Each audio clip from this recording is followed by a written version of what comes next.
ও, লাইভটা কেটে গিয়েছিল, ঠিক আছে, কেন কাটছে জানি না। আচ্ছা, আবার বলি যে আমাদের যে ছোটবেলায় যে উল্টাপাল্টা অনেক কিছু হইতে পারে, অনেক দুষ্টমি, ঠিক আছে, তারপরে এগুলো নিয়ে আমাদেরকে হুমকি দেওয়া হয়েছে যে আমরা এইসব করছি, এগুলা জানিয়ে দেওয়া হবে, আমাদের চরিত্রে সমস্যা আছে। তারপর আমার আম্মুকে, আমার বোনকে, মানে এদেরকে একটা হুমকি দেওয়া হয়েছে, আমাদের চরিত্র নিয়ে কথা বলা হয়েছে। এটা হলো কি বলবো, মানে উনি আমাদের এত সিনিয়র একজন মানুষ, ওনাকে আমরা বললাম আমাদের অধিকারের কথা, আর উনি আমাদেরকে ভয় দেখায় যে কেন এগুলা করছে। আজকে কলরবের অফিসিয়াল পেজ থেকে আমার মাকে নিয়ে অশালীন মন্তব্য করা হয়। এই কলরব কিভাবে সুশৃঙ্খল, মানে আমি বুঝি না। এটা আসলে কলরবের যে মূল ধারাবাহিকতাটা ছিল, সবার ভিতরে একটা শালীনতা, ভদ্রতা ছিল, সব কিছু তো হারিয়ে গিয়েছে। বড় বড় আলমদের থেকে সেই মানে নজরটাও সরে গিয়েছে। হয়তো আমারও অনেক ভুল আছে, যেটা আপনারা, আমি কষ্ট পাবো না, আপনারা ভুলগুলো ধরিয়ে দেবেন, ঠিক আছে, ভুল হইতেই পারে। বাকি এগুলো নিয়ে ভয় দেখানো বা ব্ল্যাকমেল করা, এটা ঠিক কিনা আপনারাই বলেন। হ্যাঁ, কিন্তু তারা আসলে আমার আম্মুকে নিয়ে যেভাবে কথা বলছে, যে উনি হয়তো ভুলে যেতেছে যে এই কলরব যে প্রতিষ্ঠাতা করছে, যে মালিক ছিল, এটা তার স্ত্রী এবং এটা তার সন্তানদের বাবা।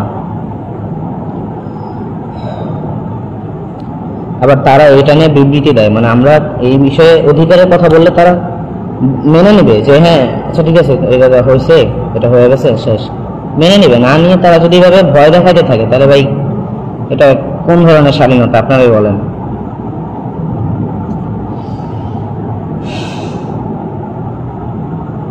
আর আপনারা জেনে রাখেন যে পত্রপত্রিকার যে বিষয়গুলো, যে পত্রিকার ভিতরে যেসব খবর এসেছে, সেগুলো কোনো কিছু ভুয়া নয়, সেগুলো আমাদের সকলের পরামর্শে, আমাদের ফ্যামিলিগতভাবে সেটা ছাপানো হয়েছে। এখন এটা নিয়ে ইনশাআল্লাহ আমরা অনেক কিছু চেষ্টা করছি, যারা যা করেছে দোয়া করি এগুলোর জন্য ঠিক হয়ে যায়, আর তাদেরকে হেদায়েত দান করে, এবং খুব শীঘ্রই আমাদের যতটুকু সম্ভব আমরা অতটুকু করব। আর এই যে খবরগুলো, এটা হলো বড় একটা কথা, যে অনেকে মনে করতেছে এটা ইসলাম বা অন্যান্য বা কলরবের বিরুদ্ধে যারা অনেক কথা বলে, অনেক কিছু বলে কলরবকে মানহানি করতে চায়, ওগুলো তো করবেই ভাই, কারণ কলরবের ভিতরে তো ওরকম মন মানসিকতা মানুষ কয়জন আছে, যারাই আছে বড় বড়, সকলের কিছু কিছু ভুলের কারণে কলরবের দোষারোপ করতে হয়। দেখা গেছে কলরবের একজন শিল্পী একটা জায়গায় একটা উল্টাপাল্টা করে বসছে, তো তার জন্য পুরো কলরবকে দোষারোপ করা যায়, কলরবের চরিত্র খারাপ, কলরবের এই হয়েছে। আর একজন বলতেছেন হুমকি কে দিছে, হুমকি আমি বলতেছি যে হুমকি যাদের বিরুদ্ধে আমরা বলতেছি, রশিদ আহমদ ফেরদৌস, বদিউজ্জামান চাচু, ওনাদের কাছ থেকেই হুমকি আসছে, যে গালিবের বা রুহির, এদের ভিতরে যাদের বিষয়ে যা জানে বা মাদ্রাসায় থাকতে যে অনেক কিছু আছে, হুজুররা তো কি করবে, কোনো উল্টাপাল্টা করলে গার্জিয়ানের কাছে বলে, আর ওই সময় গার্জিয়ান কে ছিল, বদিউজ্জামান, তো সেই হিসেবে সবকিছু তার কাছে বলা হয়েছে। এখন সে আমার ওই ছোটবেলার ওই বিষয়গুলো নিয়ে আমাকে ব্ল্যাকমেইল করতেছে, সরাসরি আমাকে বলে নাই, অবশ্যই আমার ফ্যামিলির কাছে বলছে, তাদের কাছ থেকে আমি শুনছি। আর আমরা আমাদের মূলত অধিকারের জন্য নেমেছি।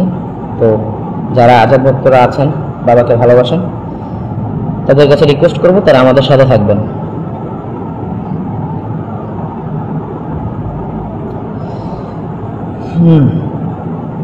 আর কোনো কিছু জিজ্ঞেস করা থাকলে আপনারা বলতে পারেন।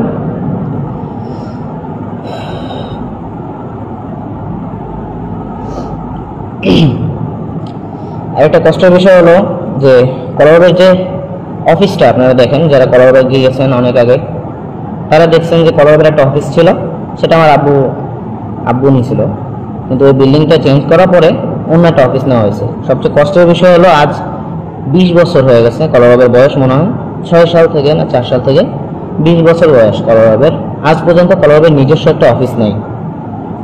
তো এটা যখন আমরা মানে বলছি, এটা নিয়ে অনেকে কথা বলছে, তখন বদিউজ্জামান চাচু উনি বলছে যে কলরবের জন্য অফিস নেওয়া হইতেছে, একটা বিল্ডিংয়ে বায়না দেওয়া হয়েছে, 40 লাখ টাকা বায়না দিয়েছে, যে আগে থেকে টাকা দিয়ে রাখছে 40 লাখ টাকা, যে ওই ফ্ল্যাটটা কলরবের নামে হবে।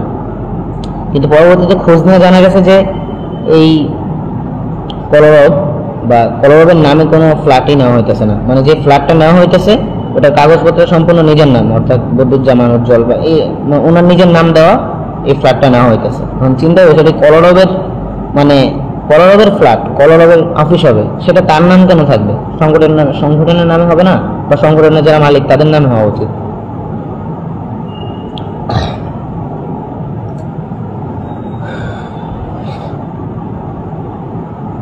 অবশ্যই তখন আমি ছোট ছিলাম, আর আমি অবশ্যই সকলকে অনেক সম্মান করি। ছোটকাল থেকে তারা আমাকে অনেক আদর যত্নে বড় করছে, এটা আমি দেখছি আমার দিক থেকে, ঠিক আছে। যে প্রথম আর কি আব্বু মারা যাওয়ার পরে প্রথম 5 বছর মতো আমাদের মনে হয় কোনো খোঁজ খবরই নেওয়া হয় নাই।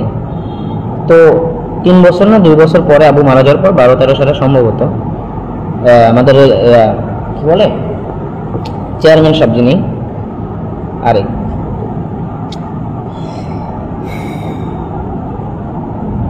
ইসলামী আন্দোলন বাংলাদেশের যিনি মেন, ওনার সাথে অনেক কথা হয়েছে এই বিষয়ে, কারণ আব্বু তো ওখানে একজন ছিলেন, ইসলামী আন্দোলনের একজন কর্মী ছিলেন।